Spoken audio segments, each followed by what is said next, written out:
അച്ഛാ തിരിച്ചിയാൻ അച്ഛാ, അച്ഛാ തിരിച്ചിയാൻ അച്ഛാ.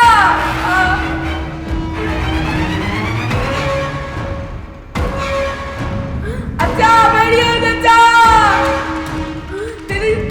തിരിച്ചിയാൻ അച്ഛാ.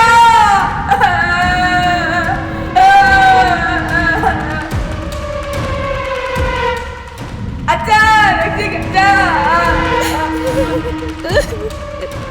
തിരിച്ചിയാൻ അച്ഛാ.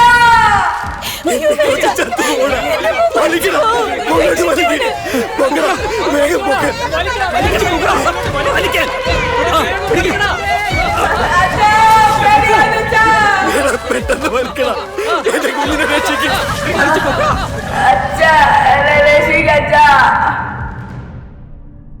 നമ്മുടെ കയ്യിൽ വേറൊരു എക്യുപ്മെന്റ്സും ഇല്ലാത്തതുകൊണ്ട് ആ കുട്ടിയെ ഇറക്കി രക്ഷിക്കാൻ ശ്രമിക്കുകയല്ലാതെ വേറൊരു വഴിയും ഞാൻ കണ്ടില്ല.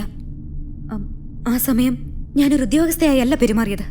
ഓരോ ജീവന്റെയും വില അറിയാവുന്ന ഒരു സാധാരണ മനുഷ്യനായി മാത്രമാണ് ഞാൻ ചിന്തിച്ചത്. രക്ഷിക്കാൻ ഇറങ്ങിയ ആ കുട്ടിക്ക് നന്നായി നീന്തലും അറിയാം. അപ്പോൾ ഒരുപാട് നേരം ശ്വാസം പിടിച്ചു നിൽക്കാനുള്ള കഴിവുണ്ടെന്ന് അറിഞ്ഞിട്ടാണ് ഞാൻ അങ്ങനെ ഒരു തീരുമാനത്തിലെത്തിയത്.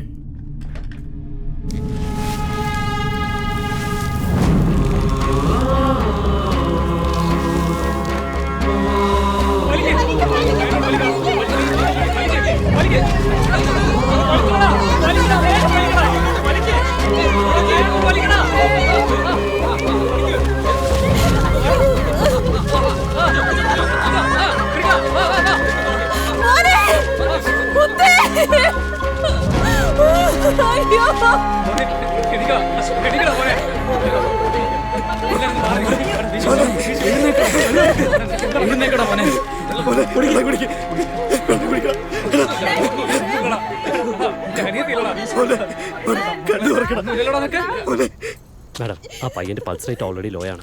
അത് വകവയ്ക്കാതെ നമ്മൾ ഇനിയും ശ്രമിച്ചാൽ ആ MLA പറഞ്ഞത് ചിലപ്പോൾ സത്യമാകും. ഓൾറെഡി അവരുടെ ഒരു കുഞ്ഞ് ജീവനുമായി മല്ലടിച്ചുകൊണ്ടിരിക്കുകയാണ്. രണ്ടാമത്തെ കുട്ടി കൂടി അങ്ങനെ. ഒരു കുട്ടി മരണത്തെ മുഖാമുഖം കണ്ടു കിടക്കുമ്പോൾ അതിന്റെ മാതാപിതാക്കൾക്ക് ജീവിച്ചിരിക്കണമെന്ന് ആഗ്രഹം ഉണ്ടാവും. നിങ്ങൾക്കെല്ലാം അവൻ മരണത്തിലേക്ക് പോകുന്നു എന്നാണ് തോന്നുന്നത്. എന്നാൽ എനിക്ക് അവൻ ഇപ്പോഴാണ് ആദ്യമായി സ്വന്തം കാലിൽ നിൽക്കുന്നത് എന്നുള്ള തോന്നലാണ് ഉണ്ടായത്. അവൻ ഉറപ്പായും വിജയിക്കും. അതിനുള്ള എല്ലാ ധൈര്യവും മനക്കെട്ടിയും അവനുണ്ട്. നിങ്ങൾക്ക് മനസ്സുണ്ടെങ്കിൽ ഒന്ന് സഹായിക്കാൻ. പക്ഷെ ഒരു കാര്യം, ഒരു ഓഫീസറായി നിങ്ങൾ അത് ചെയ്യരുത്, ഇവരിൽ ഒരാളായിട്ട്. കാരണം ഇന്ന് രാവിലെ മുതൽ നമ്മൾ ഓഫീസേഴ്സിന് ഒന്നും ചെയ്യാൻ സാധിച്ചിട്ടില്ല. പക്ഷേ ജനങ്ങൾ വിചാരിച്ചാൽ എന്തും നടക്കുമെന്ന ധൈര്യം ഈ നാട്ടുകാരെനിക്ക് തന്നു കഴിഞ്ഞു. ഞാനൊരു സാധാരണ സ്ത്രീയായിട്ടാണ് നിങ്ങളുടെ മുമ്പിൽ നിൽക്കുന്നത്. ഒരു സ്ത്രീ കളക്ടറാവുന്നത് സാധാരണ കാര്യമാണ്. പക്ഷേ ഈ നാട്ടിലെ ഒരു സാധാരണ സ്ത്രീക്ക് സ്വയം പല പുരുഷന്മാരുടെയും മധ്യത്തിൽ ഒരു പെണ്ണായി ജീവിക്കുക എന്നത് എത്ര ശ്രമകരമാണെന്നുള്ളത് ഞാനൊരു കളക്ടറായതിനു ശേഷമാണ് മനസ്സിലാക്കിയത്. എന്റെ പദവികളെ മറന്ന് ഒരു മനുഷ്യനായി ധൻഷികയെ രക്ഷിക്കുന്നതിനായി ചില തീരുമാനങ്ങൾ ഞാൻ എടുക്കുകയാണ്. ആരെന്നെ എതിർക്കാൻ വന്നാലും അതിനെപ്പറ്റി ഞാൻ ചിന്തിക്കുന്നില്ല.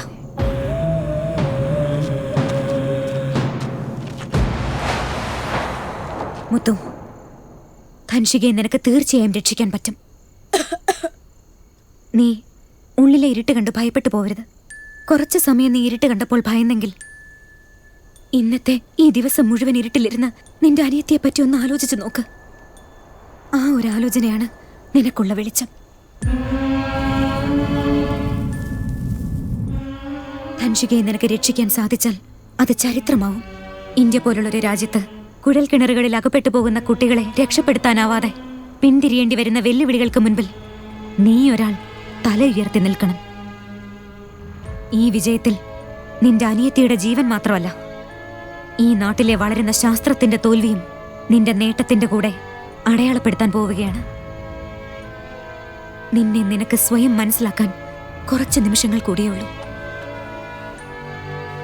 ചന്ദ്രനിൽ പോയി വന്നവനേക്കാൾ കുഴൽക്കിണറിൽ പോയി വിജയിച്ചു വരുന്നവനാണ് ഇപ്പൊ കൂടുതൽ പ്രസക്തി. ആ സ്ഥാനത്തേക്കാണ് നീ ഉയരാൻ പോകുന്നത്. വാ. എന്റെ കുഞ്ഞിനെ തരാം. ഞാൻ എന്റെ മോനെ തരാം. എന്റെ മോനെ തരാം. എന്റെ മോനെ തരാം. എന്റെ കുഞ്ഞിനെ തരാം.